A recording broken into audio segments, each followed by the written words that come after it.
الحمد لله حمدا وافرا مزيدا كثيرا لا يعد له وصلى الله على نبي الذي لا نبي بعده الذي أرسله بالحق لانتشار الإسلام في الأعلام وعلى آله وأصحابه وعلى من تبعه بإحسان إلى يوم الدين أما بعد فأعوذ بالله من الشيطان الرجيم بسم الله الرحمن الرحيم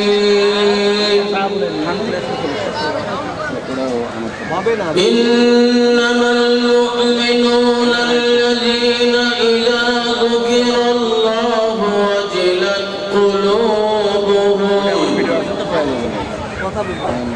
وإذا تليت عليهم آياته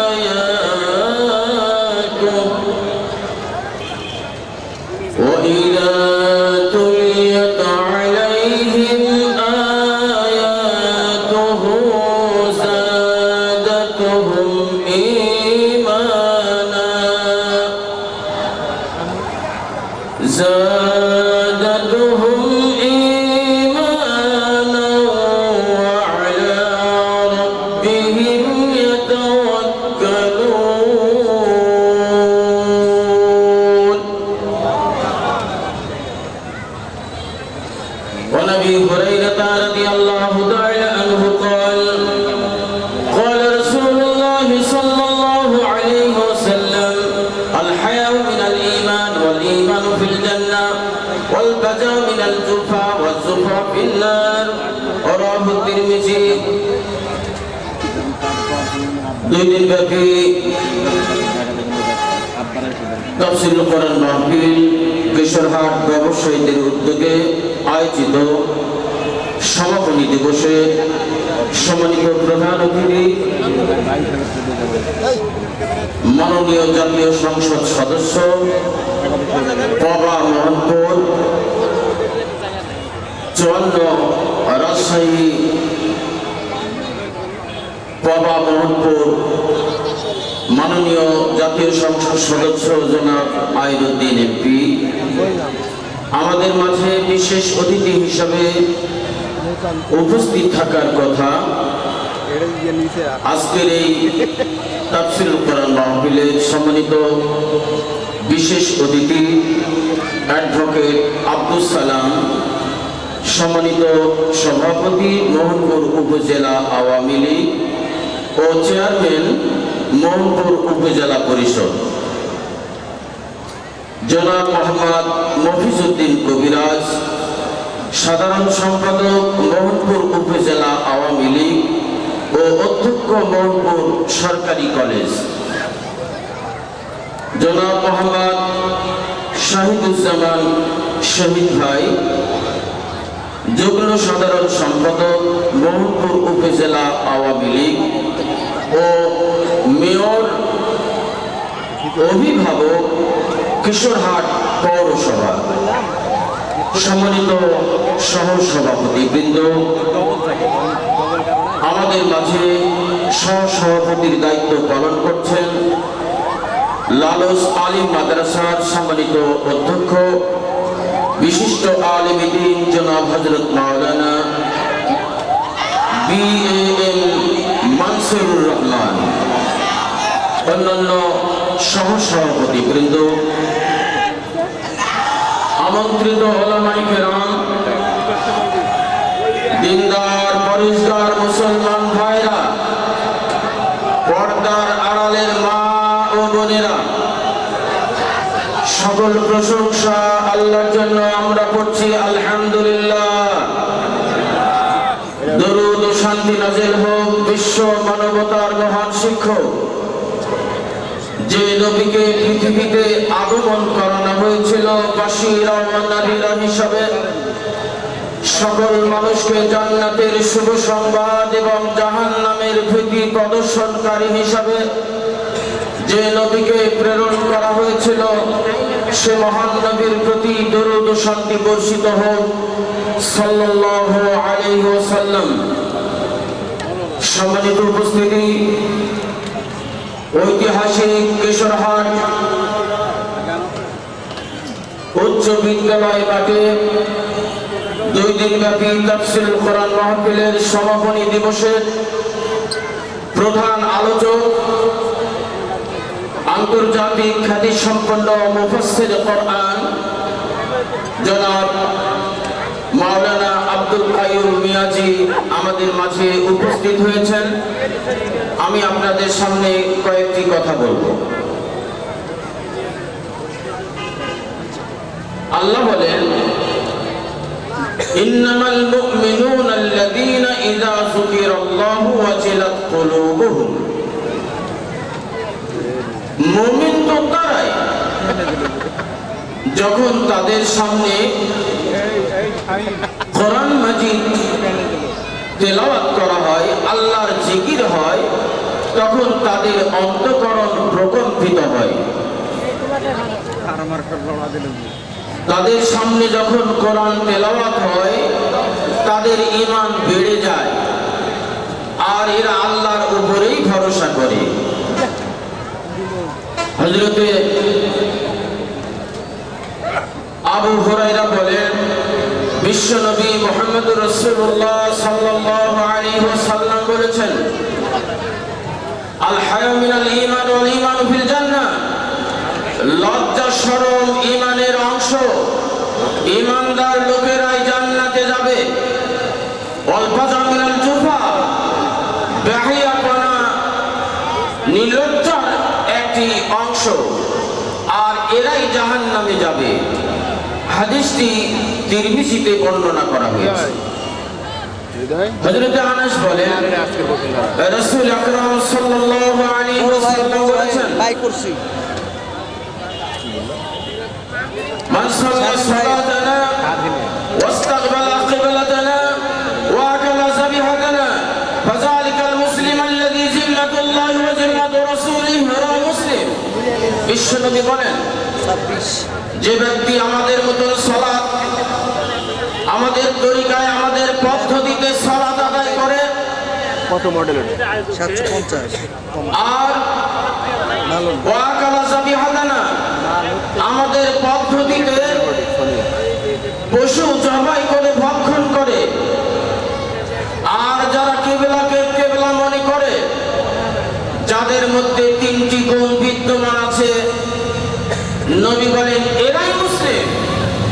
আর যারা মুসলমান, আল্লাহ এবং রাসূল এ সকল ব্যক্তিদের দায় দায়িত্বভার গ্রহণ করেন। সুবহানাল্লাহ।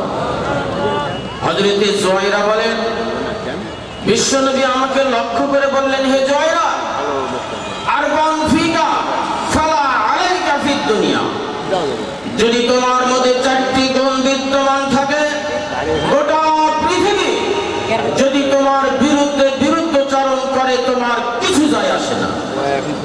এক, হিফজু আমানা, আমানতের হেফাজত করা। 2, সিদক হাদিসেন, সত্য কথা বলা। 3, হুসনু খলিকাতিন, উত্তম চরিত্রের অধিকারী হওয়া। 4, আফাতুন ফি তুআমা, হালাল রুজি ভক্ষণ করা। হাদিসটি আল্লামা ইমাম আহমদ ইবনে হাম্বল রাহিমাহুল্লাহ মুসনাদে আহমদ গ্রন্থে হাদিসটি উল্লেখ করা হয়েছে। সম্মানিত উপস্থিতি, আরেকটি হাদিস আপনাদের সামনে অন্তত 4, 5টা 6টা হাদিস বলতাম, তো যাই আরেকটা হাদিস অন্তত পক্ষে বলি।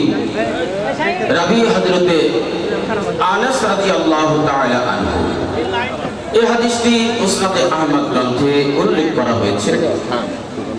বিশ্বনবী মুহাম্মদুর রাসূলুল্লাহ সাল্লাল্লাহু আলাইহি ওয়াসাল্লাম বলেছেন, আরবান ফিশ শাকা, 4টি হলো অকল্যাণের দিক। 1, জুমুদুল আইন, যে চক্ষু দিয়ে অশ্রু প্রবাহিত হয় না, এই ব্যক্তি এই চক্ষু অকল্যাণের কারণ হবে। আল্লাহর ভয়ে যে চোখ দিয়ে পানি বের হয়,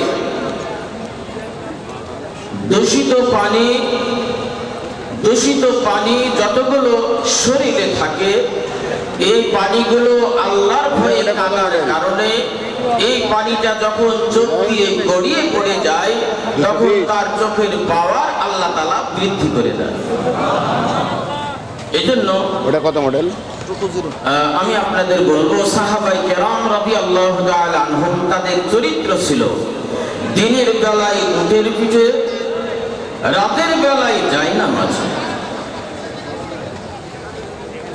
নম্বর 2, ওয়াকাসাল কালবে, অন্তর শক্ত হয়ে যাওয়া, এটাও কিন্তু খারাপ আলামত।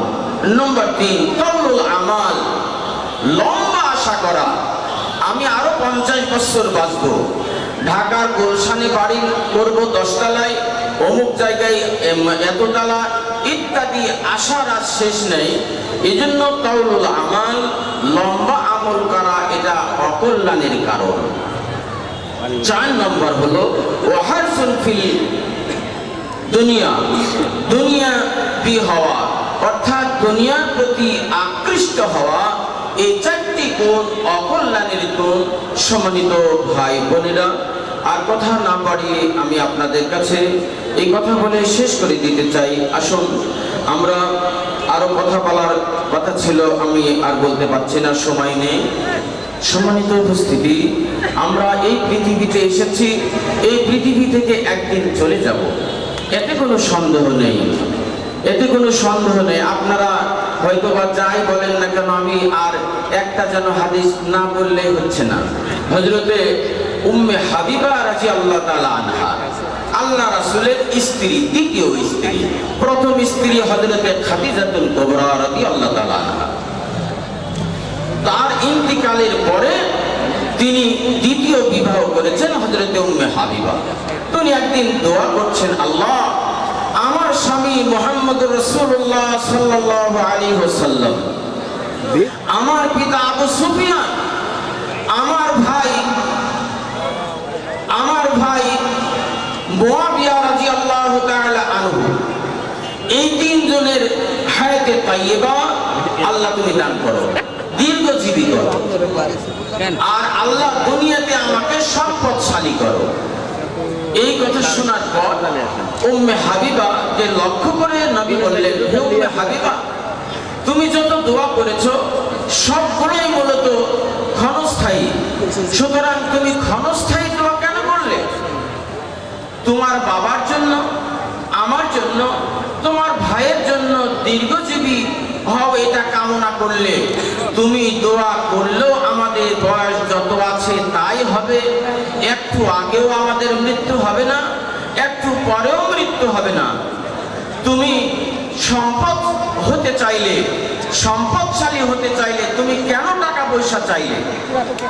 এটা তো ক্ষণস্থায়ী।